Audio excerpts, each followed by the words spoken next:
Good morning, everyone.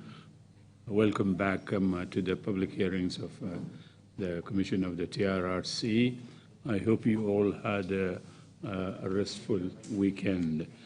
Imam, you have the floor. If we can offer some prayers, please. Thank you. Bismillahirrahmanirrahim. Alhamdulillahi Rabbil Alamin. Ar-Rahmanir-Rahim. Maliki Yawmiddin. إياك نعبد وإياك نستعين إهدنا الصراط المستقيم صراط الذين أنعمت عليهم غير المغضوب عليهم ولا الضالين الله الذي جعل لكم الأرض قرارا والسماء بناء وصوركم فأحسنوا صوركم ورجعوا من العباد ذلكم الله ربكم فتبارك الله رب العالمين هو الحي لا إله إلا هو فادعوه مخلصين له الدين الحمد لله رب العالمين ربنا آتنا في الدنيا حسنة وفي الآخرة حسنة وقنا عذاب النار سبحان ربك رب العزة عما يصفون وسلام على المرسلين والحمد لله رب العالمين آمين. Amen. Shukran, Imam Jallow. Bishop, you have the floor, please. Thank you, Chairman. Lord God of mercy, we continue to seek your face of divine mercy, of divine forgiveness, of all humankind throughout the whole face of the globe. Do have mercy upon our human frailty, our sinfulness, our wretchedness, and our wickedness. We ask that you come, Lord, and refine the hearts and minds of all humankind throughout the whole face of the globe. We pray, Lord, that the likeness that you have created all human beings in your image and your likeness will reflect heavily during this period in human history throughout the whole world, so that there will be equity, there will be justice, there will be equilibrium, and there will be fairness and commonality between people and people, between nations and nation, between business and business, and above all, the fear and the love of God will saturate in the hearts and minds of all mankind throughout the world. We continue to ask that you look kindly upon us as we continue with our sitting. Be with us in this land, small as it is, Lord. We ask that justice, the truth, that honesty will be the order of the day in this land.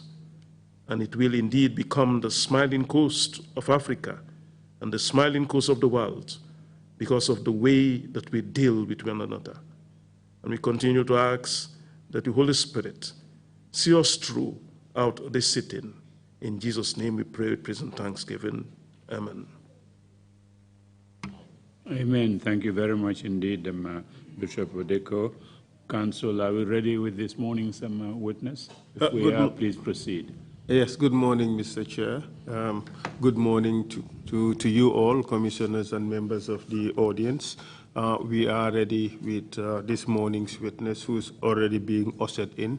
Still, we continue on the theme of the Gambia Prison Service, and it's an institutional hearing focusing mainly on the rights violations that occurred in the prisons. Thank you, Mr. Chair. And Mariama Singate, of course, of Council, would lead the witness. Thank you. Thank you very much, Council. We may proceed accordingly. Good morning, Mr. Chairman. Good morning, Commissioners. Mr. Osher, can you please bring in the witness?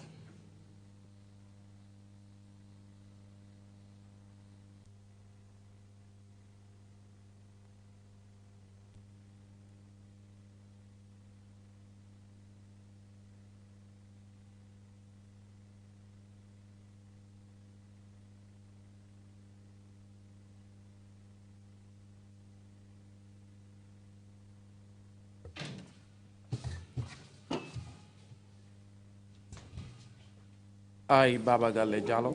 I, Baba Galleh Jallow. I, Baba Galleh Jallow. Man Baba Galleh Jallow. I, Baba Galleh Jallow. Man Baba Galleh Jallow. Man Baba Galleh Jallow. Do swear that. Mange watne. Mange watne. I'll speak the truth. Dina wax diga. Dina wax diga. The whole truth. Diga bi yep. Diga bi rek. And nothing but the truth. Duma fi wax leneen ludul diga. Duma fi wax leneen ludul diga. So help me God. Kon Yàlla dimbale ma. Kon Yàlla dimbale ma.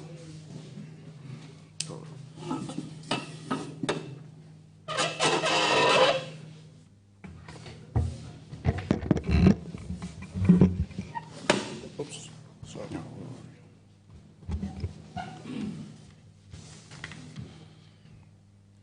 Good morning, Mr. Witness. Seede bi ñu ngi la nuyu. Good morning. Welcome to the TRRC. Ñu ngi la dalal fii ci TRRC. And thank you for agreeing to testify at the TRRC.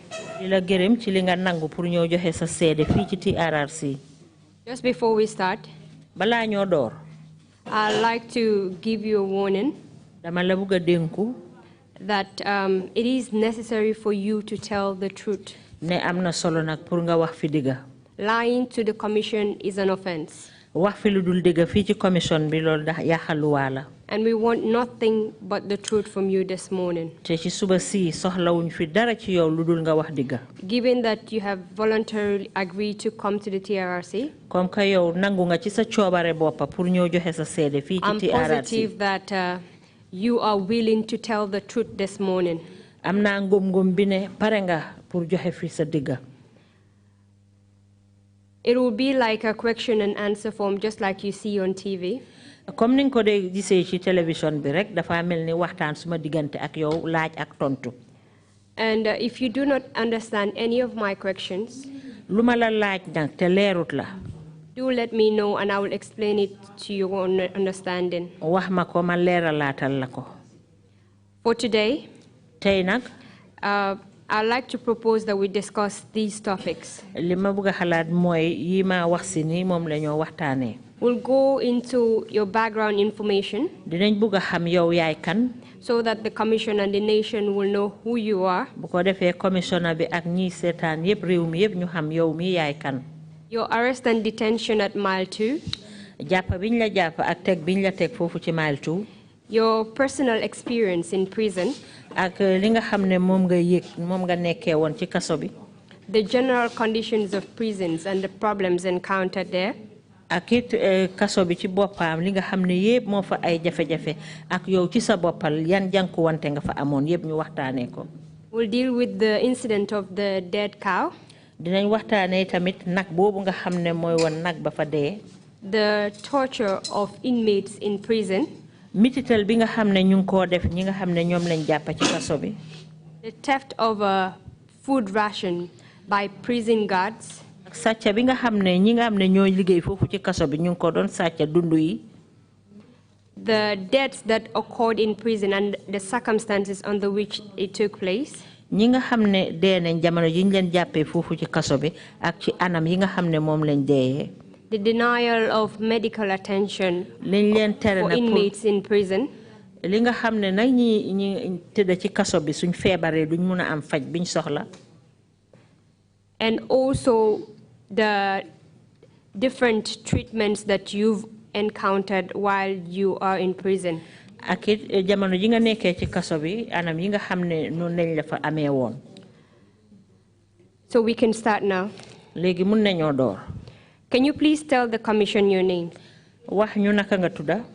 Baba Galleh Jallow la tudda. My name is Baba Galleh Jallow. Are you known by any other name apart from Baba Galleh Jallow? gannaaw Baba Galleh Jallow mi xamee nañ la beneen tur. Cerno Amadou. Cerno Amadou is my other name. We do have a Baba Galleh Jallow here, and he's staring at you right now. dañ fi am ko tudda Baba Galleh moom yaakaarloo yow di la seet. Can you tell us your date of birth? di ñu mun a wax kan nga juddu. I was born in 1960.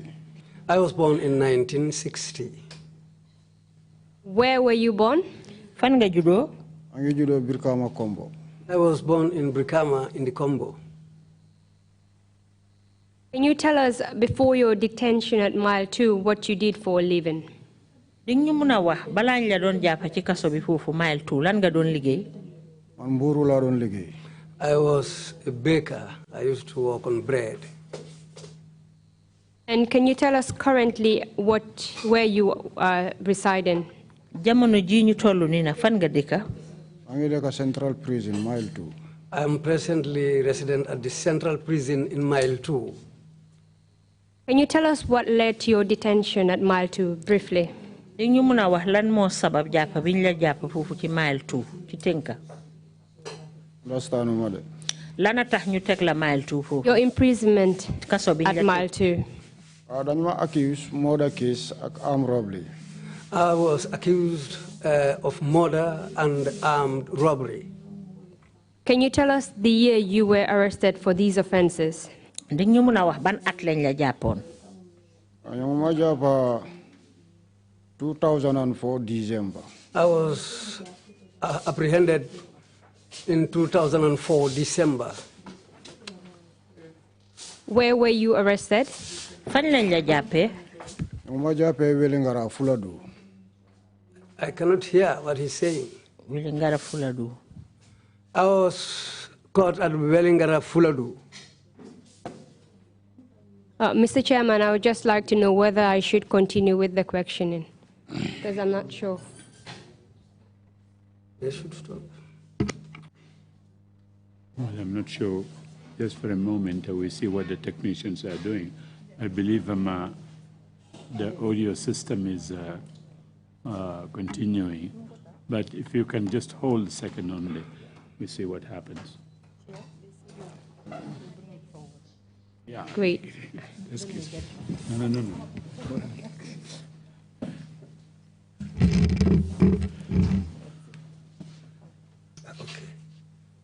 You may continue, please, Counsel.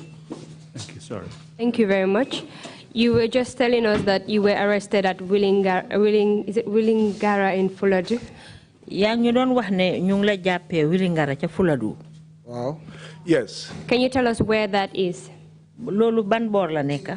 jëkka Soo ñëwee ba Basse soo rombee Basse nga ñëw Sabi then nga am Welingara. If you pass Basse on the way to Sabi, you then have Willingara.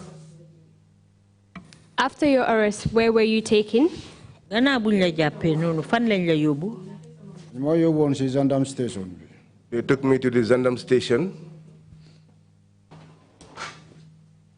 When you say gendarme station, can you please explain what you mean? soo ne gendarme station ndax di ñu mun a leeralal foofu fan la. Waaw. Yes. Go on, please. ayca. 20 December. On the 20th of December, Bala ñu may arrest dafa fekk suma jabar mu ngi wasin. before I was arrested, my wife had a child. Madam jëli ko lopitaan ñibsi. I went to pick her up from the hospital to go home. Ma wara dem liggéey Mburu. I was to go to work at Mbur, or to work to bakery. Si biir bu ma toog noonu ma gis ki ñooy waa Wopa Mbalo. As I was seated there, I saw someone called Wopa Mbalo. Mu ñëw dugga si. He came in. Fekk maa ngi toog si bench bi. He found me sitting on a bench. Maa ngi xaar suma reer pour ma reer ma dem liggéey si fuur bi. I was waiting for my dinner, after which I'll go to the bakery. Bu mu dugga see. When he came in, mu ngi ànda see ay nit. he came with some people. Bu ñu egsee mu ne leen kii mooy Baba Galleh. So when they came in, he told them, this is Baba Galleh. Mu ne ko kii la mu ne leen waaw mu ne leen waaye kii gan la fii de.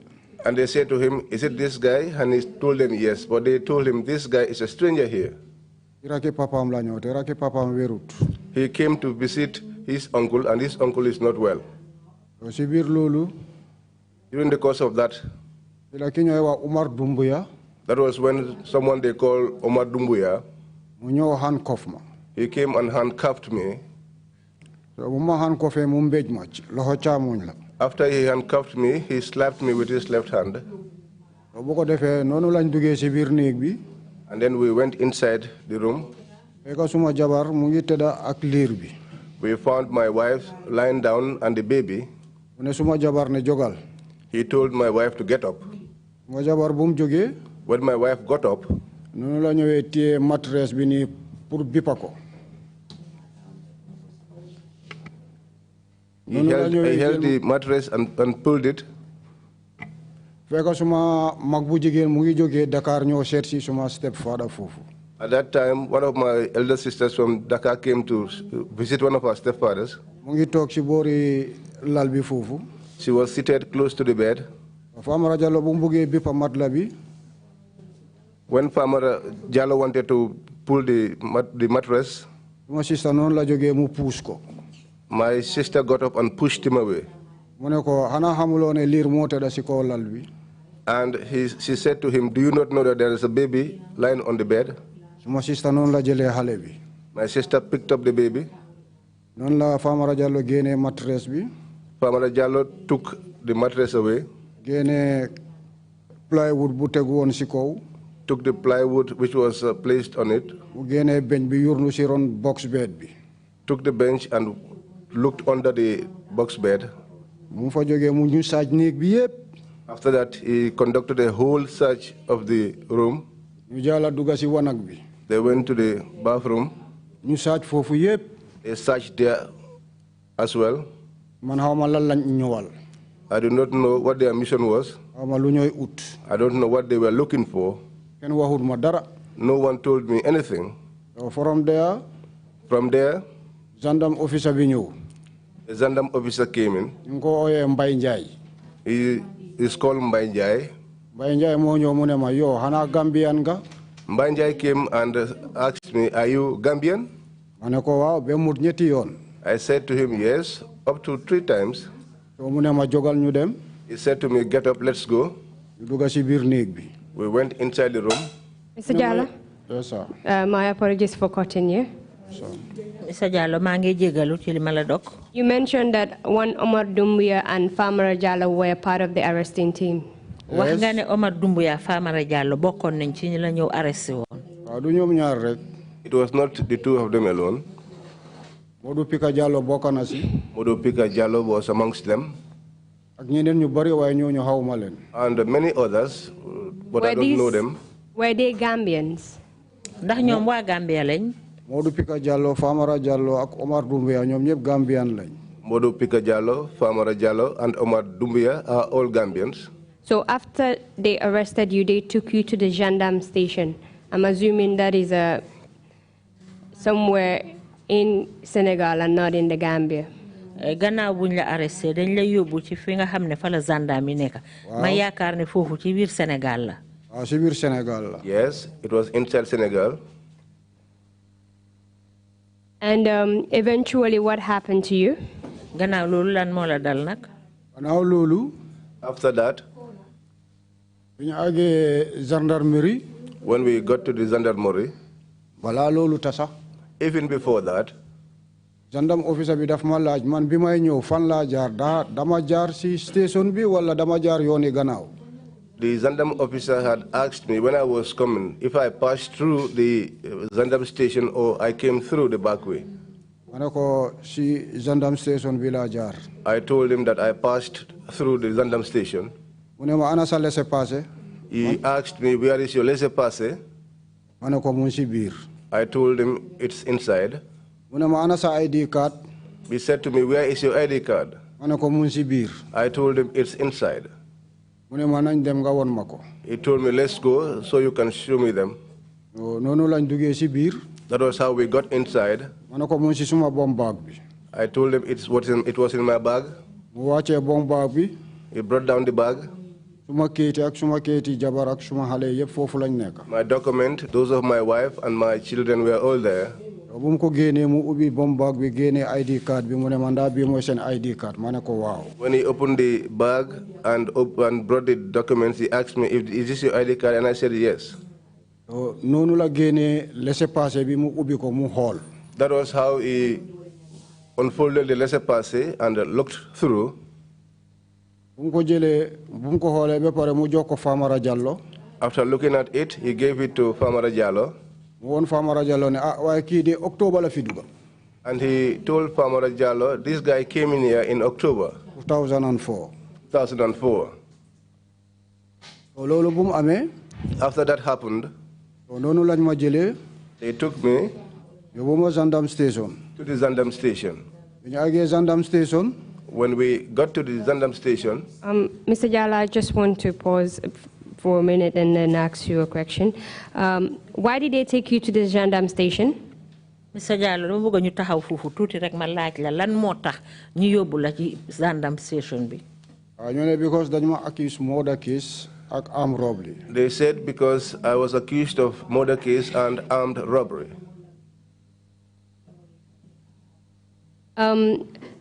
You told us that they took you to gendarme station, right? Yes. And the place that you were arrested is in Willingara. Yes. Can you tell us which Willingara? Is it the Willingara in the Gambia or Willingara in Senegal? In Senegal. In Senegal. That was why they took you to this gendarme station, because you were in the Senegalese territory. Bon lolo tax ñu yóbbu la ci gendarme bi ndax te yaa ngi woon ci suufi Sénégal. Mooy dëgg. That's true. When they told you what you were being accused of, biñ la waxee nag li nga xam ne moom lañ la tuumaal. Can you tell us what happened? Lana xew gannaaw boobu. Waaw. Yes. Mooy biñ fa àggee. When we got there, Famara Jallow lu ma njëkk a laaj mooy Baba Galleh ana fetel bi nga amee. what Famara Jallow asked me first is Baba Galleh, the gun. Ma ne ko man fetel aw ma fetel. I don't have a gun. Ma ne ko man musuma amee fetel. I told him I was never in possession of a gun. Man musuma nekk serviceman. I was never a service person. Lan lay doyee fetel. What am I going to do with a gun? Mu ne ma Baba Galleh ma ne ko na mu ne ma génneel fetel bi nga amee ma ne ko Famara man amee ma fetel. He said to me, Baba Galleh, and I answered him. He told me to bring out the gun that I have, and I told him I don't have any gun. Mu ne ma waaw baax na. He said, okay, fine. Mu ne ma fii ngay waxee loolu. He said, this is where you are going to say that. Waaye suñu àggee Basse di nga wax different with that. But if we get to Basse, you will say a different thing. So biñ fa nekkee. So while we were there, ñu fanaan loo ñu foofu. we were made to spend the night there. Bu boor setee. Daybreak came. Fekk amoon na ñeneen ñu indi woon si guddi. At that time, there were others that were brought during the night. Ay police Sénégal yu amee kaala yi nii. Some of these Senegalese fullers who had scarves on them. ñooñu bu ñu leen indee dañ leen park si biir gendarme station bi man maa ngi si biir cell bi. When those were brought, they were parked at the gendarme station while I was inside the cell. bu boor setee dañ ñëw. When they broke, they came. ñu ubbi bunti cell bi. They opened the door to the cell. ñu dal di ma oo si gendarme station bi. They called me to the gendarme station. ñu laaj ma ndax xam naa ñiy toog. They asked me if I knew those that were sitting. I looked at them and I said to them, I have never known any one of them. And if anyone amongst them knows me, let the person point at me. He said, okay, fine, until we arrive at Basse. Tuesday in Singon, while we were there, Tuesday in the evening, we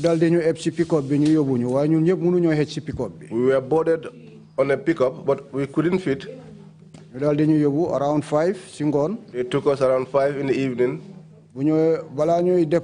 Before we departed, Zandam officer bineko wayaman suma ninyi dal banta boom len horse. The Zandam officer said to them, but my people, let no stick touch them. Muneko no problem. And he said to them, no problem. That was how he took us to Basse. Mr. Jallow, when the gendarme officer said, my people, who was he referring to? Suma nit ñi da bu len banta horse yan nitam la doon wax nonu. Moy police Senegal yoyu ñu tiyé won fofu. Those were the Senegalese policemen who were arrested. Senegalese Fulanis who were arrested. Were they arrested in connection with the same offense? Ñom japp biñ leen jappon dafa joko ak liñ la tuumal yow. Lolu waxuñ ma ci dara. They didn't tell me anything about that. Tell us what happened upon your arrival at Basse. Ba ngeen eggé Basse nak lana xew fofu. Biñu aggé Basse, when we got to Basse, bunti gannaaw bi lañ duggé station bi. We went through the back door of the station. Buñ duggé man lañ jëkka wàcce. When we arrived, I was the first one to disembark. Famara Jallow mu ne ñi ci des nañ xaar. Famara Jallow said that the others should wait. Biñu wàcce mu dugal ma ci biir station bi. When we alighted, he took me inside the station. Ñu ubbi first cell bi. They opened the first cell. Ñetti nit moo fa nekkoon. There were 3 individuals there. Mu génne leen mu ne man daa xam nga ñii. He brought them out and asked me if I knew them. Ma ne ko man ñi musuma leen a gis. I said to him, I have never seen these people. Mu delloo ñooñu mu ubbiwaat ñaareeli cell bi. He returned them back and opened the second cell. Mu génne leen mu ne ndaa ñi xam naa leen. He brought them out and asked me if I knew them. Ma ne man ñi musuma leen a gis. I told him I have never seen them before. Mu dem ci third cell bi. He went to the third cell. Mu dal di ko ubbi. And he opened it. Mu génne foofu ñu fa nekkoon. He brought out those that were inside. Cell boobu ñoom ñeneenti nit ñoo fa nekkoon. There were 4 individuals. Buñ leen génnee. When he brought them out, dafa taxawal ñetti nit ñi sa benn side. He made 3 to stand at one side. Mu taxawal benn boy saraxule bi benn boor. And the other boy who was a sarahule on the other side. Mu ne ma Baba Galleh ndax xam nga ñii. He said to me, Baba Galleh, do you know these people? I said to him, I don't know them, and if anyone amongst them knows me, let him say. Okay. He said to me, okay, and he took them back. He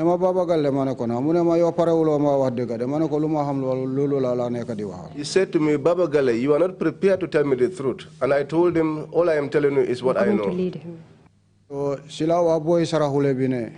That was when he said to the Sarahule boy, do you know this individual? Mr. Jallow? Yes, sir. After all the identification that they were trying to make, and trying to find out if any of the individuals they arrested knew you or you knew them, did anything else happen in that station while you were there? Amna leneen lu fa xew jamono ji nga fa nekkee ci station boobu. Foofu laa jëm si. Yes, that is where I'm headed. That was when he said to the Sarahule boy, do you know this person? That was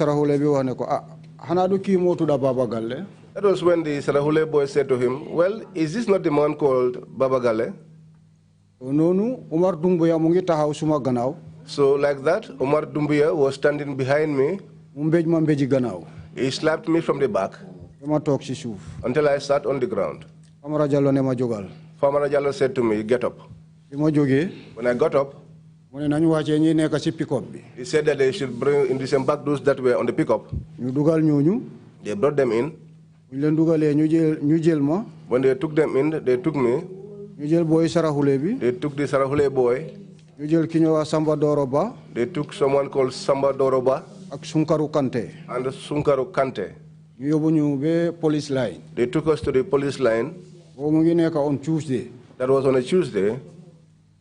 bu loolu xewee bu ñu fa àggee. After that happened and we arrived, dañ jël ñoom Samba Doro ñu teg leen si benn corner. they took Samba Doro and others and put them at one corner. ñu ne naa simi suma mbuba bi. They asked me to remove my shirt. ma ne leen pour lan. I asked them for what? fekk am na benn boy bu taxaw suma gannaaw. There was one boy standing behind me at the time. noonu la kooku ñëwee. That was how he came. so noonu la kooku ñëwee. That was how he came. dal di téye suma mbuba bi bippa ko. He held my shirt and he tore it. mu dellu dem taxaw fu mu taxawoon. He went and stood where he was before. Famara Jallow ne ma simil sa tubéy bi. ak sa dàlla yi. Famara Jallow told me to remove my trousers and my shoes. ma ne ko pour lan. I asked him for what? mu ne ma simi ko rek. He told me just undress.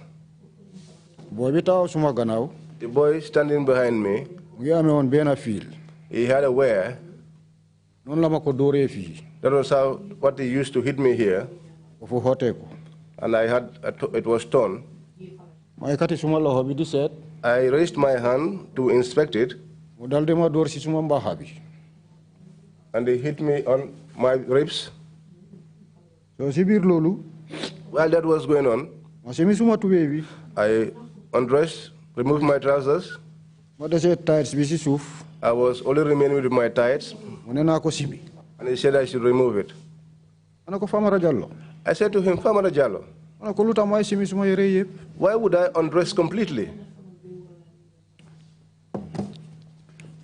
so mu ne ma danga koy simi. He said to me, you will undress. liñ def Samba Doro. What they did to Samba Doro, nañ la def lu ko raw. we will do what is worse than that. so noonu ma simi suma tubéy bi. So like that, I removed my trousers simi suma boxer bi. and removed my boxer, ma desee niket. and I was naked. so si biir loolu. So while that was happening, Omar Doumbouya dem for ay xeer yu sew. Omar Doumbouya went and picked up small stones. mu ñëw teg fii mu ñëw jóor fii benn jóor. He came and made a heap here. jooraat fii benn jóor. And he made a heap at the other side. mu ne naa fa suka. And he asked me to kneel on them. foofu laa suka. So I knelt there. Famara Jallow fu mu toog. Where Famara Jallow was seated, mu ngi toog si kaw tànki moto. he was sitting on top of a tire. ci booram mu ngi am benn cardboard bu fa wéeru. There, beside him, there was a cardboard which was leaning on the tire. am na fetel bu mu wéer si gannaaw. And there was a gun which was also leaning behind, hidden. ñu jël tànki moto bu àndaa wheel bi. He took the vehicle, the wheel, which was having the rim. mu ne naa ekkati suma loxo yi. And he asked me to raise up my hands. ñu teg tànki moto bi suma kaw loxo yi. And they will place the wheel on top of my hands. ñu ne ma Baba Galleh tànki moto bi su daanoo dinañ la rey. They said to me, Baba Galleh, if this car wheel is to fall, we will kill you. ci la leen wax ne bu leen ko dóor buumi wala fiili. That was when he told them, don't beat him with ropes or with the wire. fekk na Omar Doumbouya buumi gaal yu bulu yi la amee yu nylon yi. At that time, Omar Doumbouya had these ropes which they used for the canoes, the blue ones. noonu la ko tegee. That was how they placed it. ñu jël liif yi gars yi dee amee fii. ñu jël lan. yu para yi dee amee seen liif yooyu yu ñuul yi. They took the truncheon. so gars yi commencé maa dóor. And they started to beat me up. bés boobu dóor nañ ma. That day they beat me up. ba boori timis. Until around 7. ñu daal di ma jox suma yére yi. That was when they gave me back my clothes. ñu daal di ma delloo si station bi man maa ñoom Samba Doro. And then they returned me back to the station alongside Samba Doro and others. Mr. Jallow? Yes, sir. How many of them participated in beating you? Mr. Jallow dóor yi ñu la doon dóor noonu ñoom ñaata ñoo la doon dóor. ñoom ñetta ma doon dóor. There were 3 who were beating me. You mentioned Famara Jallow. No, Famara Jallow moom tudda nga Famara Jallow. No, Famara Jallow moom nekkutoon di ma dóor. Famara Jallow was not beating me. He was sitting down, but he was instructing them to beat me. Omar Dumbuya.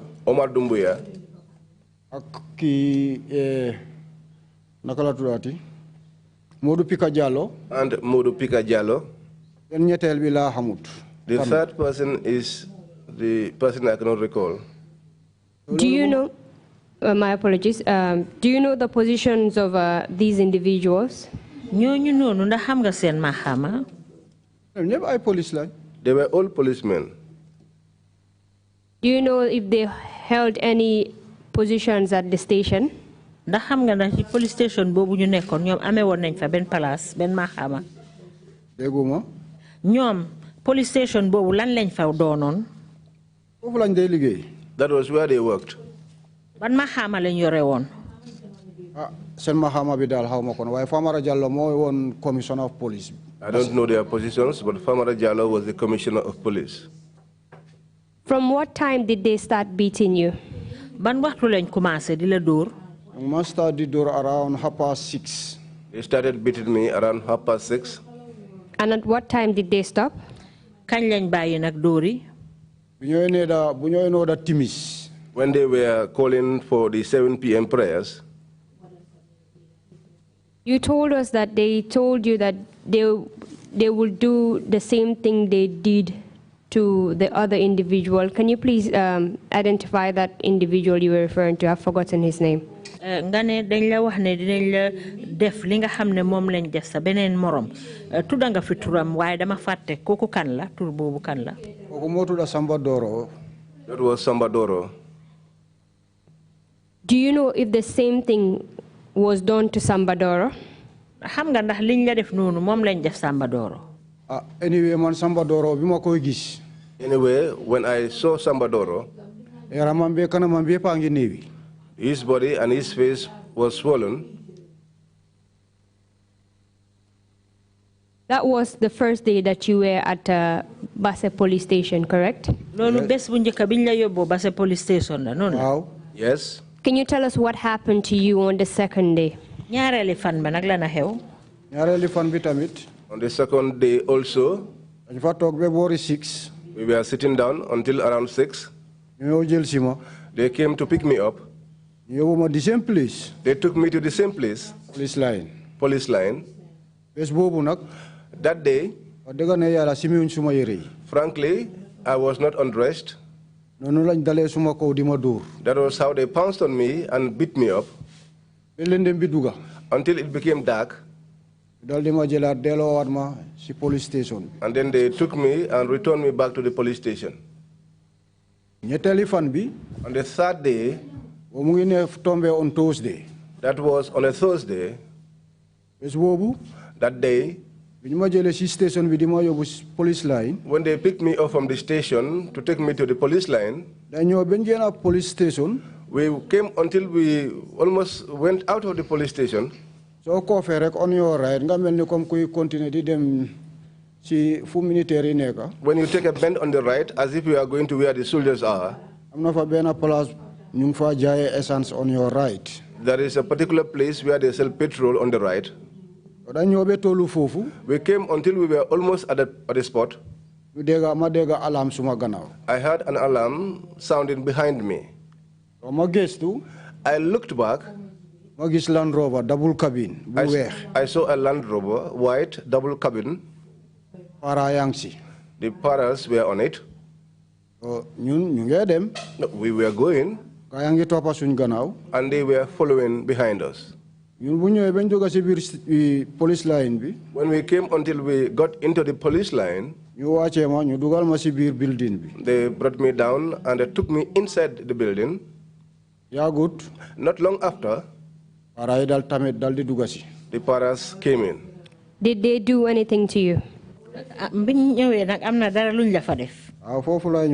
That is where I'm coming to. When the others alighted, others went through the window. They told us to pass through the door. Because building bu market la. Because palanter amut bunta amut dara. Because that was an old building. There were no windows, there were no doors. All of them were removed. So that day, they beat me up. That was the day they beat me up. Until they poured liquid on me. That was the day also that they fractured my skull. Mr. Jallow, Yes, sir. can you please tell us what liquid is? So ne dañ sotti liquide ci sa kaw luy loolu luy liquide. Liquide mooy luñ dee def ci brake moto. That is brake fluid. And how did they pour that liquid on you? Liquide boobu naka lañ ko sottee ci sa kaw. Butel bi lañ jël ñu ubbi ko ñu sotti ko fii. Ci sama doxa bi fii mu wàcca. They took the bottle, opened it, and they poured it at my navel down to my back. How did it feel when your body came in contact with the liquid? Léegi biñ la tuuree liquide boobu loo yëg. Dama yëg métit. I felt pain and a burning sensation. Mr. Jallow, are you sure that was liquid that was poured on you? Orna la ne liñ la sotti noonu liquide la. Because man liquide laa ko téye. I thought it to be liquid. So you don't know for sure that it was liquid that was poured on you? Waaye leerut la woon de ndax liquide lañ la sotti wala déet. No, leerut ma waaye man loolu laa téye mooy liquide la. No, it's not clear to me, but I had held on to the belief that it was liquid. Were you injured from that thing being poured on you? Biñ la sottee liquide boobu ndax gaañu woon nga. Waaw gaañu woon na. Yes, I was injured. Because xooli woon na suma der bi suma ron. Because it scaled off my skin. What else did they do to you? Lan lañ la defaat. Defaluñ ma dara. They didn't do anything for me. What was the purpose of all these beatings being administered on you? Lan moo tax ñu doon la dóor yooyu yëpp. Soxor la rek because fekkuñ ma may def dara. Just wickedness, because they did not find me doing anything. Fekkuñ ma may sàcca. They did not find me stealing. Fekkewuñ ma dara lu luwaa bi tere. They did not also find me in possession of anything which the Lord does not allow. Suma kër lañ ma fekka maa ngi jógee lopitaan. They found me in my home. I was just from the hospital. Jëli suma jabar mu ngi wasin. Collecting my wife who had just given birth. Do you know why they were beating you? Xamoon nga lan moo tax ñu doon la dóor. Ñu ne ndaxte dama leen bañ a wax dëgga. They said because I refused to tell them the truth. Did they collect any statement from you during this process? Jamono jooju yëpp nag ndax laaj nañ la dara loo xam ne ñu ngi ko doon yaa ngi ko doon wax pour ñu koo binda. Wow. Yes. Were you charged with any offense? Tuumaaloon nañ la benn tafaar boo xam ne moom nga def. Wow. Yes. After collecting the statement from you and charging you, can you tell us what happened? Gannaaw buñ jëlee sa kàddu yi ba binda ko ba pare nag ba dal di la tuumaal li nga def wax ñu la na xew gannaaw boobu. Waaw boobu buñ ñu chargé. Yes. After we were charged. Dañu dugal ci biir cell bi. They put us into the cell. Bu ñu dugalee ci cell bi ñu nekk foofu ñaari fan. We were in the cell for 2 days. ñetteeli fan bi. On the 3rd day. Magistrate bu nekk Basse. The magistrate who was in Basse. ñu ko ooyee Balde. He is called Balde. Moom la ñu indi. They brought us to him. Kooku mu ne buñ ko joxee kayit bi. And when they gave him the documents, mu xool kayit yi. He looked at them. mu ne leen these people are not guilty. And he said to them, these people are not guilty. mu ne dinaa leen remind. He said, I'll remind them. Mile 2. Mile 2. So loolu bu mu amee. So after that happened, ñu delloo ñu waat ci cell bi. They took us back to the cell. ñu fanaan. We spent the night. ba bor set. Until the following morning. Amara Jallow ñëw. Amara Jallow came. mu ne nañ ñu ubbi ñu yóbbu ñu Makati. And said they should open the door and take us to Makati. Mr. Jallow, I just want us to go back a bit. Mr. Jallow, dama bëgg ñu delluwaat gannaaw tuuti. When you were brought before the magistrate, biñ leen indee ci kanam magistrate bi. They did accuse you of certain offenses, correct? Dafa am yoo xam ne moom lañ la tuumaal ne loolu nga def. Waaw. Yes. What offenses were those? Lan la tuuma yooyu. My murder case ak armed robbery. This was the murder case and armed robbery. And what plea did you enter as a result of those charges? Biñ la waxee tuuma yooyu yëpp nag nangu woon nga wala nanguwuloo. Nanguwuma ko. I did not accept it. So you pleaded not guilty? Mu ngi mel ni nanguwuloo woon liñ la tuumaal. Waaw. Yes. And by virtue of your plea, the magistrate remanded you to Makati prisons, correct?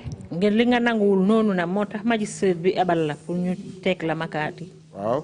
Yes. How many days did you spend at Makati prisons? Ñaata fan nga def ci kaso Makati boobu? Makati ñaari guddi lañ fa def. We spent 2 nights there. From Makati, where were you taken? Biñ la jëlee Makati nag fuñ la yóbbu? Para yi ñoo fa ñëwoon. The paras came there. Keba Bojang. Keba Bojang. Moo fa nekkoon commissioner bi. He was the commissioner. Mu dem gis ak para yi. He went and saw with the paramilitary. Mu ne leen am na ñu war a dem mile 2. And said to them that there are some people that have to go to mile 2. Noonu la para yi tamit ñëwee. That was how the paramilitary also came. Ñu daldi ñu génne. And they took us out. Ñu handcuff ñu. And they handcuffed us. Ñu lekk ayoon ñu. And they shackled us also. Ñu eb ñu ci truck bi. They put us inside the truck. Ñu 9 people. 9 people. ñu indi ñu. And they brought us. Yoon bi ñëwee ñëw. On the way, while we were coming. Bi ñëwee bañ passé Farafenni. When we went past Farafenni. La ñu para yi commencé dóor. That was when the paramilitary started beating us. Ñu ngi doon dóoree ak bamboo stick. They were beating us with bamboo sticks. Kenn ki sax dafa tilimal boppam sax. One of them even messed up himself. Ñooñu ay Malian la ñooñu lañ téye woon ak fetel. Those were Malians. Those were the people they caught with a gun. So from there, bi ñu àggee mile 2. From there, when we arrived at mile 2, gaa yi wàccee ñu. We were brought down. ñu dugg ci conference room bi. We got into the conference room. Mr. Jallow, before we proceed there, Mr. Jallow, balaa ñoo àgg foofu. I'd like to ask you a couple of questions. Dafa am lu ma la bëgg a laaj. Were you able to identify any of the paramilitary officers that escorted you to Mile 2 prisons? Para yooyu nga xam ne ñoo la jël si woon doon la yóbbu Mile 2 ndax xàmmee nga leen? ñooñu kenn xawma ci kenn xàmmewuma ci kenn. No, I did not know any one of them, and I did not recognize any one of them as well. Did any of the officers you mentioned before, Omar Doumbia, Famara Jallow, did they join the team to transport you to Mile 2? Omar Doumbia ak Famara Jallow ñi nga xam ne ñoom nga njëkkoon na tudda ndax ñoom bokkoon nañ ci ñi leen den yóbbu Mile 2? loolu prison officer yi la. No, that was the prison officers. You told us that they beat your group with bamboo sticks. Nga ne yow yaa mbooloo mi ngeen àndaloon dañ leen doon dóor ak yari taara. Waaw. Did you sustain any injuries as a result of those beatings? Dóor yooyu nag ndax amoon nga ci yeen gaañu gaañu? Man awma ci woon gaañu gaañu. No, I did not suffer any injuries. And I made it. Except the pain. Can you tell us what happened upon your arrival at Mile 2? Léegi bi nga eggee Mile 2 nag wax ñu lana fa xew. Balaa foofu. ñoo ñëw ci yoon bi ñu ñoo dóor. Before that, as we were coming along the way, they were beating us. Alaaji Job. moo nekkoon ci gannaaw. He was the one behind. Chief Kalilu Sane moo nekkoon ci kanam. Chief Kalilu Sanyang was in front. ñu ñoo dóor. They were beating us. ma ne Alaaji Job yow yaa ngi ñu escort yaa ngi gis ñii ñu ñoo dóor. I said to Alaaji Job, you are escorting us and you are seeing these people beating us up. te waxuloo ci dara. And you have said nothing. mu ne ñii ñëpp. And he said, all these people, ñoo ñii ñëpp. all of us, and including these people, benn liggéey bi lañ nekk. we are all doing the same work. li ñooy def man mënuma leen a tere. What they are doing, I cannot stop them. yow yaagut. Not long after, truck bi taxaw. the truck halted. Kalilu Sane génn. Kalilu Sane came out. Kalilu Sane came out. mu génne bu mu génnee boppam bi. When he peeped. mu ne Alaaji Job ne lu xew ci biir ci gannaaw moto bi. He said to Alaaji Job, what is happening at the back of the vehicle? mu ne ko And he said to him, it's the paras who are beating these people here. And then he went back into the vehicle. And the vehicle continued. That was how they continued beating us. When you are entering Nyumi, where the cashew farm is, left and right, both sides, left and right, that's where the cashews are. That was where they stopped and they were beating us. So now when we came up to Bara, one of the paras alighted there, and they continued. We crossed the ferry and came to mile 2. When we got to mile 2, we disembarked. They took us inside the conference room. The one they call Aliou Koli, he's now late. Operation Bufanekani right now, feka sergeant la. And the operation that is now there currently, at the time he was a sergeant, he took us inside the toilet, the three of us, and told us to remove our trousers. We removed our trousers, and he asked us to bend down. The operation who is there currently, he took his finger and put it inside me. And the three of us, Mr. Jallow, I would like to ask you a few questions. Just be looking at me so that you will know when I want to ask you questions. I'll ask you to hold on from time to time, and I'll ask you questions. You mentioned Alaji Job and Chief Kalilu Sane. Yes. Alaji Job and Chief Kalilu Sane. Yes. Who are these people? They were officers. Which security personnel do they belong to? Lamin Operation Commander bi. I'm talking about Alaji Job and Chief Kalilu Sane. Alaji Job ak Chief Kalilu Sane la buga xam ci ban bunti karange lañ nekk di liggéey jamono bobu. Jamono bobu Alaji Job sergeant la. At that time, Alaji Job was a sergeant.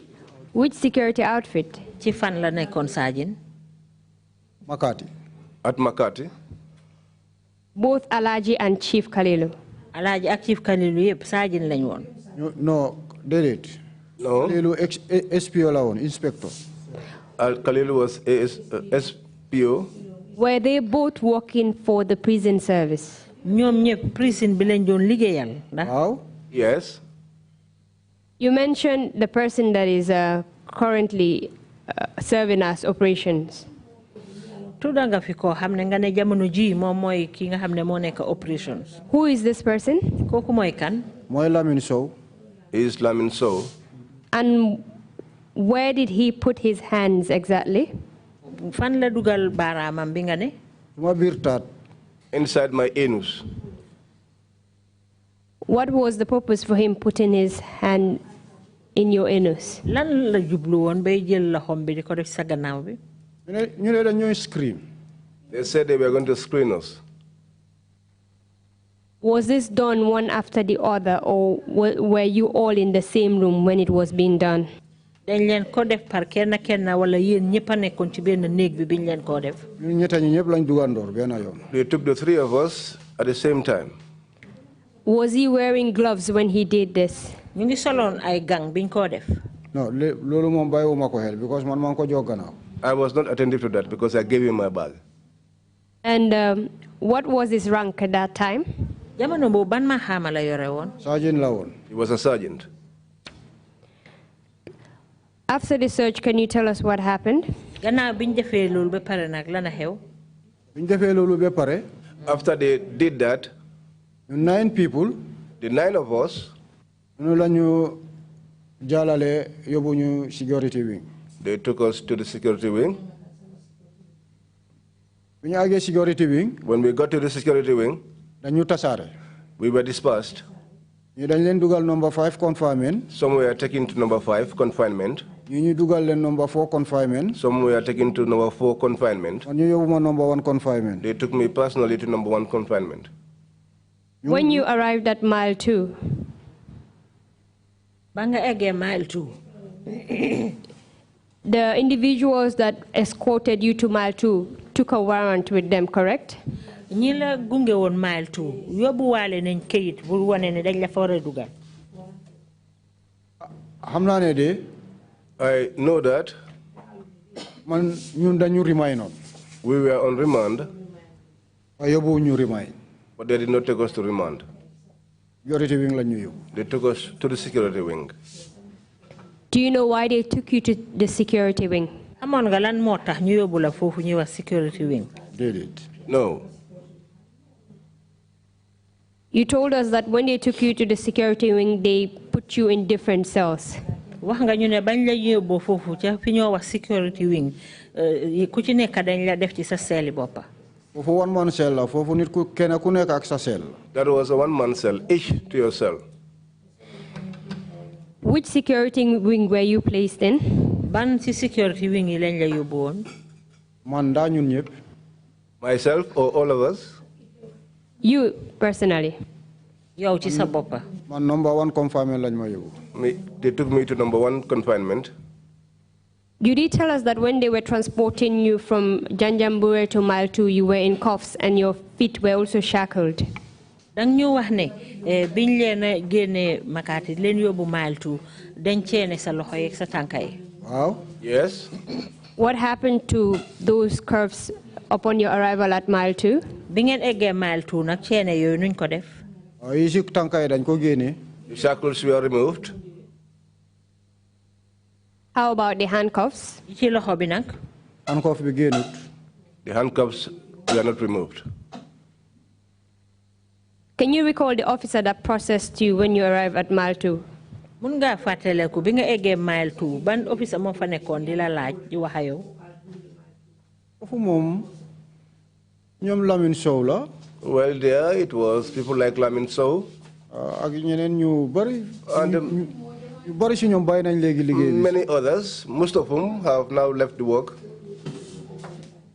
So you were left with the handcuffs and they placed you in the security wing number 1, correct? Léegi ñu bàyyi nag ceene ci sa loxo bi dal di la dugal security wing number 1. Waaw number 1 nekk naa foofu 1 year 6 months maa ngi nekk under seal. Yes, number 1. I was there 1 year 6 months on seal and I was also in handcuff. 6 months la amal 6 months bi la dekkal ak handcuff yi. I was there 6 months in handcuff. After 6 months bi si lañ génnee handcuff bi. After the 6 months, the handcuffs were removed. Ma continue seal bi. And I continued in the seal. 1 year 6 months bi mut. Until the expiration of the 1 year 6 months. Then ñu soga ma ubil ñu ne ma léegi am nga sa rest. Then that was when they opened me up and said, now you can have your rest. Can you please explain to us like the condition of the seal? Jamono ji nga xam ne dañ la tëj benn béréb rek ndax di ñu mun a wax naka la meloon. Waaw boobu. That one.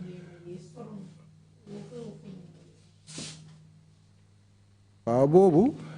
That one. Bi ma nekkee si seal bi. While I was at the seal. Soo gisee ñu ubbi bunta bi. If at all the door was to be opened, ndewo lañ may indil. It would be breakfast that is being brought in. Mooy pap. That is the pap. Bëccëg. In the afternoon. Ñu indee añ suñu ubbee bunta bi ñu jox ma añ. When they come, they'll open the door and give me the lunch. Ngoon. In the evening. Suñu ubbee bunta bi ñu jox ma suma reer bi cere. When they open the door, they give me my dinner, which is the couscous. You tëj. And they will lock it up. Demee ba ngoon a ngoon boori 6 yooyu. Late evening, around 6. Fekkee suma chamber pot bi mu ngi fees. If at all my chamber pot was full, dama leen dee oo ñu ñëw ñu ubbi ma dem tuur suma chamber pot bi. I will call out to them. They will come and open me up, and I will take it away and empty it. Ñeneen ñi dañ may laaj ndax bëgg naa sangu. Some of them would ask me if I would want to take a bath. Ma ne leen waaw ñu génnee handcuff yi ma dem sangu suma pare ñu delloowaat ko. And I will tell them yes, and they will remove the handcuffs. I'll go and take a bath, and after that, I'll come back in. ñu dugal ma ci cell bi. And they'll put me inside the cell. Noonu laa fa nekkee. That was how I was there. 1 year 6 months. For 1 year 6 months. When they opened and asked me to now take my rest. During that period, were you provided with any mosquito nets? Jamono bobu yep nak na joxon nañ la sanké. Awma sanké, awma mattress, awma blanket. I did not have a mosquito net, I did not have a mattress, I did not have a blanket. What was the condition of your cell like? Sa cell bi mom naka la melone? Bena hang-ham mo fa nekk rek. There is one plank which was placed on top of the cement. That was where I used to lie down. I had a long sleeve, a shirt. At the time, the people who did the Farafanya attack were there. One called Abdurrahman Ba.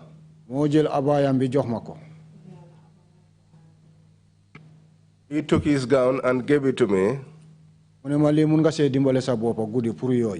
told me, you can assist yourself with this in the night with the mosquitoes. So during the night, before I could fall asleep, it will be around 2. And when I want to sleep, is the gown that I used to put on and put my hands inside. And that was the way I used to lie down until daybreak. So after 1 year, 6 months, so after the 1 year, 6 months, mattress that was when I was being given a mattress and 2 bed sheets. How did you receive the abaya since you were under seal? Naka lañ la joxe abaya bi nak comme kayo ñu ngi la tëjoon benn place. Yes, through the holes. That was where he passed it through. Tell us about the condition of the food that you were given when you arrived at Mile 2. Ba nga eggee Mile 2 lekk yooyu la doon jox naka la mel. Even my dog, which I have in my house, I will not give it that food. How did you cope with the food? Naka nga doon nekkee nak ak lekk yooyu. I did not have anything else to eat except that. So I had to just bear and eat it. Because that is the state that I found my colleagues eating it. So I must eat it. You did tell us that you were bitten while you were being transported from Janjanbureh prison to Mile 2. Wax nga ne dañ la doon dóor ci yoon bi jamono ji ñu jëlee Janjanbureh di la indi Mile 2. And prior to that, you were also tortured at Basse police line. Bala boobu tamit ca Basse police line dóor nañ la fa. When you arrived at Mile 2. Very well. When you arrived at Mile 2. Ba nga egg see Mile 2 nak. Did you have any visible injuries on your body? Am na benn gaañu gaañu boo xam ne ku xool sa yaram bi rek dina ko ci gis. Mile 2. At Mile 2. Except the injuries that I came along with. Did they provide you with any medication? Joxoon nañ la benn garab bi nga egg see. They did not give me any medicine. How did you cope with your injuries? Naka nga nekkee woon nag ak sa gaañu gaañu yooyu. That also, Aliuba, the late, and Lamin Dabo.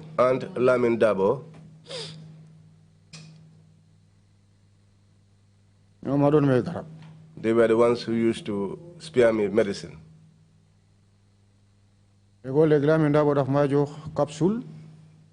Once in a while, Lamin Dabo will give me capsules. And Aliuba would give me paracetamol.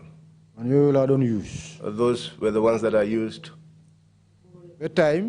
Until at a certain time, Madam report sick. I reported sick. Because my head was emitting pus. So when I went there, James I found James. I explained to him my sickness.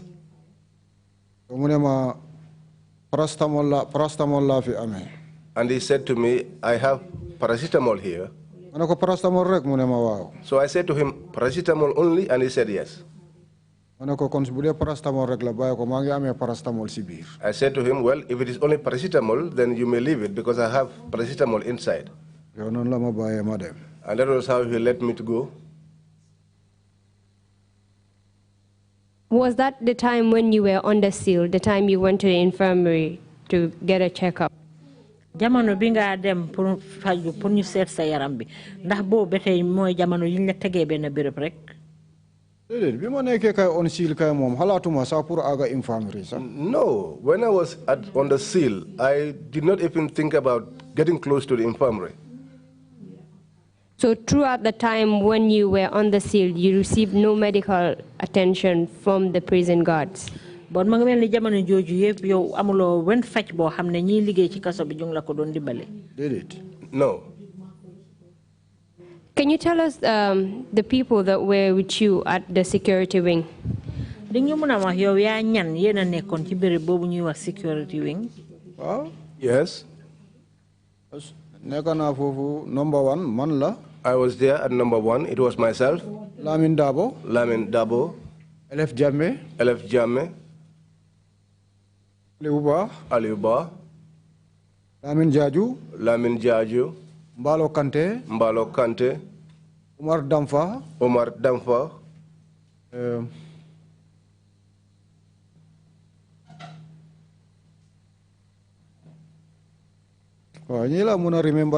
These are the ones I can recall.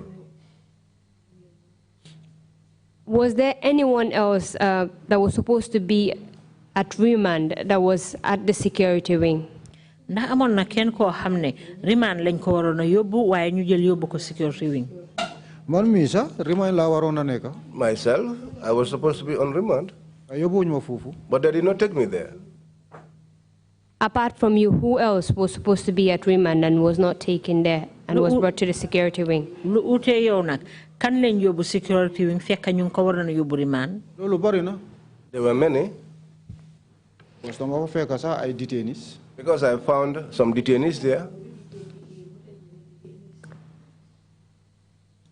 Can you tell us after your seal what happened? Gana bo xamé né nak ñu la jëlon rek tek la ben place lan mo xew? What happened was that I was there until one fine day. My brother came there to visit me, but they would not allow him to come in. You are not allowed. There was one officer who came and told me that you had a visitor, but he was not allowed to come in. So we were there like that. 2-3 months. Between 2 and 3 months. My brother returned again. It was during that time that I had the opportunity to see with him. When I was called, I went to visit. At that time, if you came through the main gate, on your left-hand side, where the tailors are now today, there was a small room there. That was where I used to go to for my visits. So in the course of the visit, I was sitting with my brother, we were discussing. Not long after, I saw a white pickup coming. The back door was opened. I saw a bull was placed on the pickup. But the vehicle was oozing blood. Sorry, that was the wrong interpretation. Said it was oozing. He didn't actually say what it was. Okay. And it was oozing liquid. Yeah. Okay. Thank you for that. Munga continue. So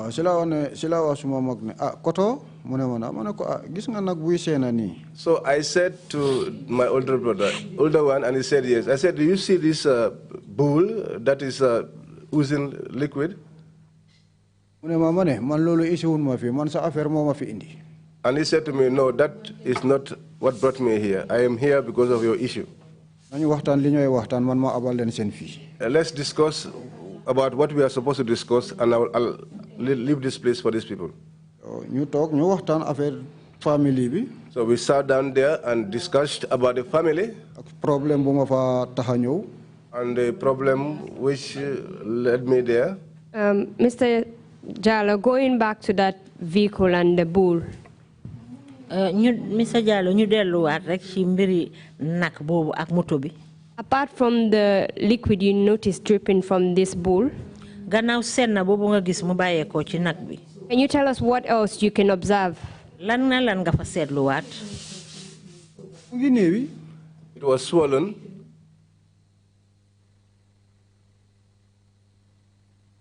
Swollen from what? Ban fan na ci néew yi. Nag bi ci boppam moom yëpp ama néew yi. Is the whole bull which was swollen. Do you know who brought in the bull? Xam nga kan moo indi nag bi. Gis naa officer yi de ñu dugga see nag bi. I saw the officers come inside with the bull. Do you know the specific officers that came in with the bull? Xamoon nga ñoom ñan la officer yooyu nga xam ne ñoo ñëwa nag bi. Jamono boobu mënuma xam officer because maa ngi biir confinement duma dee génn. No, at the time I could not identify who the officers were because I was inside confinement and I never came out. So after your brother's visit, gannaaw bu sa mag ñëwoon foofu seet si la. Can you tell us what happened? Lan moo xewaat. Mooy affaire yi nag bi rek. That is the issue of the bull.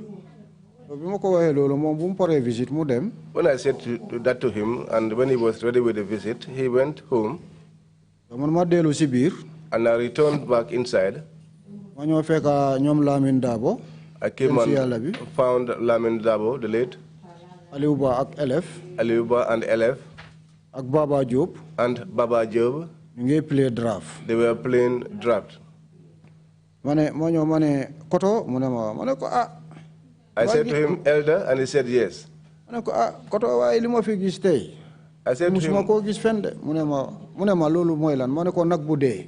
I said to him, Senior one, what I have seen today, I have never seen before. And he asked me, what was that? And I said to him, a dead bull. That is what they have brought for us here. So, koto sila ma wax ne bayil fen. That was when he told me, stop lying. Nobody will dare do that here. I said to him, then go out and see for yourself. That was how he got up, went to his cell, put on his shirt, and went out. When he came under the mango, he found that the cow was lying down. At that time, they were not in good rapport with David. That was how he came back. When he came back, he said, it's true. He said, let nobody use the sauce, but you can eat the empty rice. So that day, those of us who were in number one, we consumed only the white rice. So Lamin Dabo went to the kitchen and he got some onions and some jumbo. He came, sliced it, and shared it amongst us. Why did you decide not to eat the soup that day? Lana tax nak nangu len wana lekk sauce bi bis bobu. Because the meat that was being cooked is one that was forbidden. Can you explain what you mean by the meat that was forbidden? Bo waxe ne yàpp bi dafa haram lo ci tekki. Nak bo fekk mu ngi dé ci ko yoon xamulo lu ko re nga enu ko indil ko ay nit yiñ la denka. A cow that you found lying dead on the highway and you do not know what has killed it, and you want to bring that meat and serve it to people who are under your custody. That was the reason why we rejected the meat. How do you know that it was that cow that they were supposed to prepare for the meal that day? Naka nga xamé né nak bobu ñu indi mom lañ doon def pour défaral leen ko seen lekk bi bés bobu. Sauce bi soko gisé sa di nga xamné sauce bi yépp mu ngi ñuul cook. Even the stew, when you saw it, you will know that it was black completely. Remember, you told us even before they served you the soup. You had decided not to eat the soup for that day.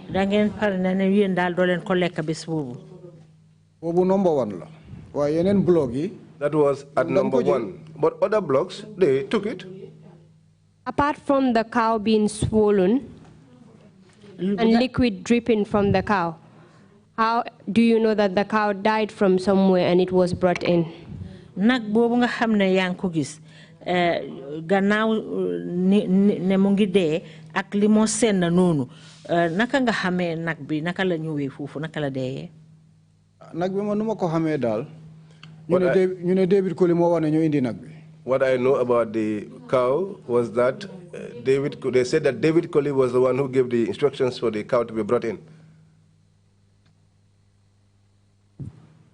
Can you tell us who said this? The officers. Who was the cook at that time at mile 2? Kan mo dan togga fofu jamono joju ci mile 2? Lolu mo mënuma ko wax because man mang ci biir te man fuma nekk fofu pax la. I cannot tell you that because I was inside and where I was a hole. So you're telling us that that dead bull that was brought in that day was the one that was cooked for the prisoners at mile 2 on that particular day? Dang ñu bëgga wax né nak bu dé bobu nga xamné mom lañ jugal ci mile 2 loolu lañ jël togal ko ñi nga xamné ñoy prisoners yi fofu bés bobu. Waaw moy dëgg. That is the truth. And your own confinement wing decided not to eat the soup that day. Yeen nak yeen mi nga xamné yeena nekkon ci benn place bi yeen ñep ngeen nangu toné dal bés bobu do leen lekk sauce bobu. Wow. Yes.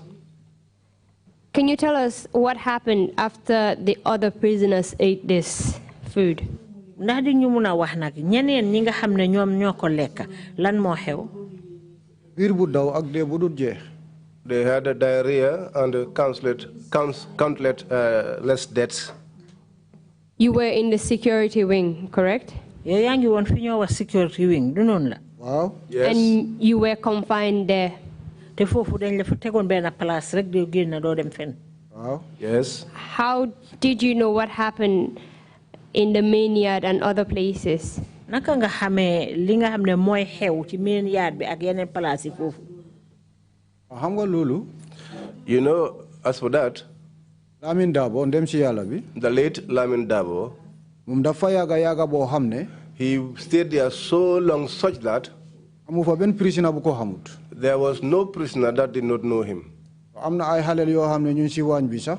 There were some youngsters who were at the kitchen. Lu fa xew rek dañ day daw ci ñoo wax ko. Whatever happened there, they will run to him and tell him. Ñun tamit nonu lañ ko dé gisé. And that was the way we saw things. You told us that people were getting sick. Wax nga ñu né nit ñi dañ doon feebar. Bu baaxa. Very well. Do you know when they started getting sick after eating the meal? How long did it take for them to start being sick? Xam nga kañ lañ door di feebar gannaaw bu ñu lekk boobu.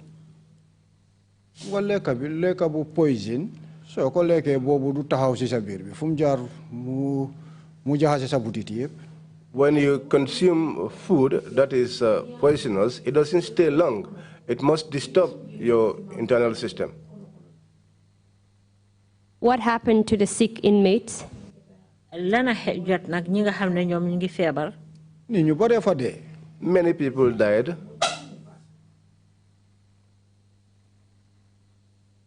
Can you tell us how many people died during that time? Xam nga ñaata nit ñoo deeyoon jamono boobu? Luma jotoona xam. What I eventually got to know. Ku dee ci biti. Remind. The one that died at Remind. Or main yard. Or at the main yard. And then you see bunta bitahaw di ko wax Lamin Dabo or Aliuba. They used to come to the door and tell Lamin Dabo or Aliuba. Legi kuñ wax rek ne dee na. So anyone that has been mentioned dead. Nga nga amé bena kit bu light blue bu gudda. They had a particular paper which was light blue, a long one. Ci lañ dé binda. That was where they used to write. Lolu bum xewé. When that happens, last day pour man ma gis amone bu dé. The last day that I could see the number that died. Moy 40 people. Was 40 people. Am na ñeneen ñoo wax ñoo xamné. But there were others that. ñu ngi naan 62 ñi naan 63. That said the number was up to 62 or 63. Man lu ma mujjé gis ci liste bi. But what I saw on the list. 40 people. Was 40 people. Can you tell us exactly when this incident occurred at Mile 2 prisons? Duñu mëna wax kañ la li xew dëgg-dëgg ca Mile 2 prison fofu. Lolu mu ngi xew digante 2005 and 6. That happened between 2005 and 6. And all these deaths, can you estimate it like within which period they died after consuming this meal? Ñi nga xam ne ñoo ci dee ndax mun nga xam rek ci xayma diggante biñ ko lekkee ak bi ñoo gaañu naka la toll. Foofu biñ lekkee yàppa boobu. After they ate that meat. Foog yaakaar naa ne daal mutul sax even 3 days sax mu am start mu am ñu start di am ñu mooy rey. I believe it was not even up to 3 days before it started killing people. Who was the head of prisons at that time? David Colley. David Colley. Who was the operations commander of prisons at that time?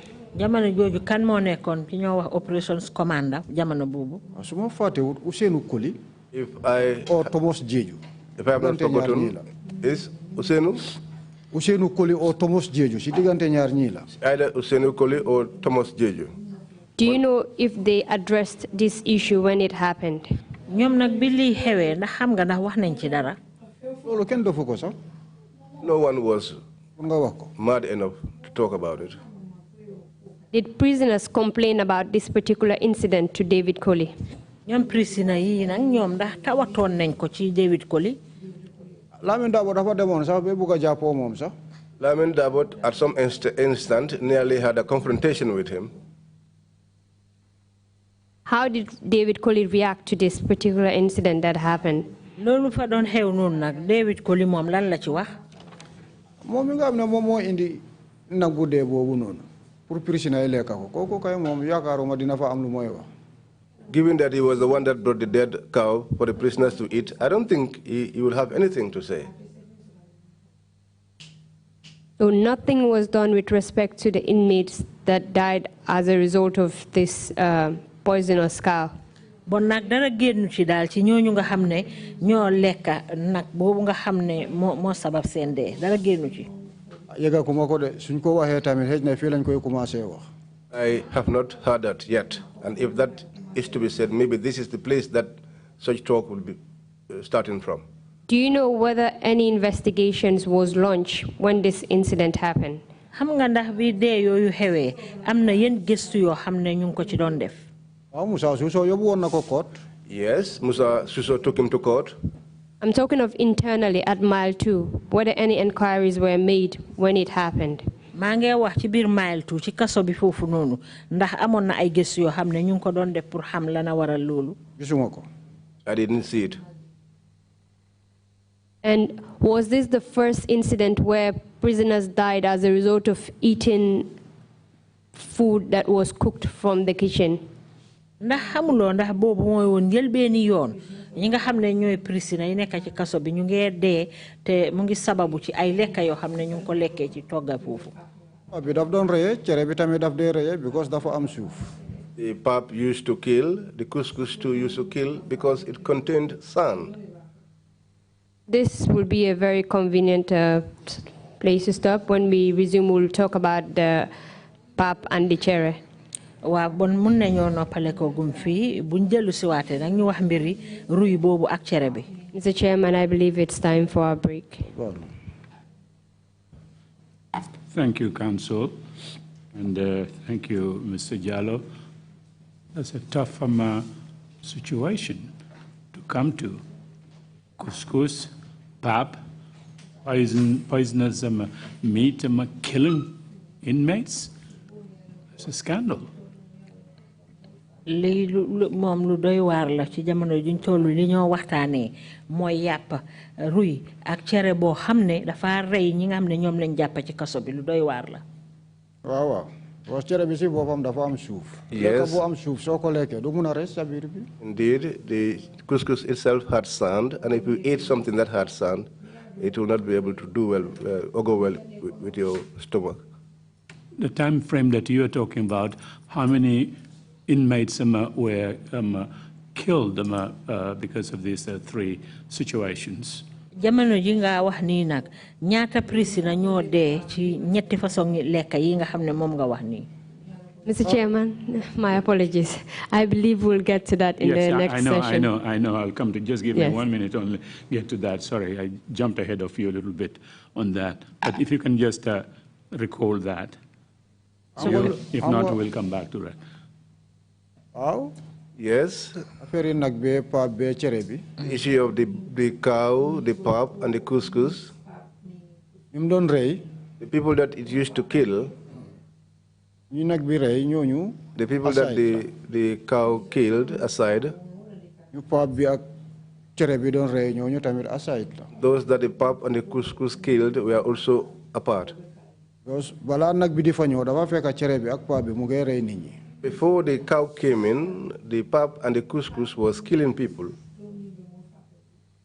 Thank you, Council. My apologies. I couldn't resist preempting you on that. I'm just a bit horrified about these situations in the prisons. We will take a 30-minute break and come back at 5 minutes past 12 noon. Meeting is adjourned.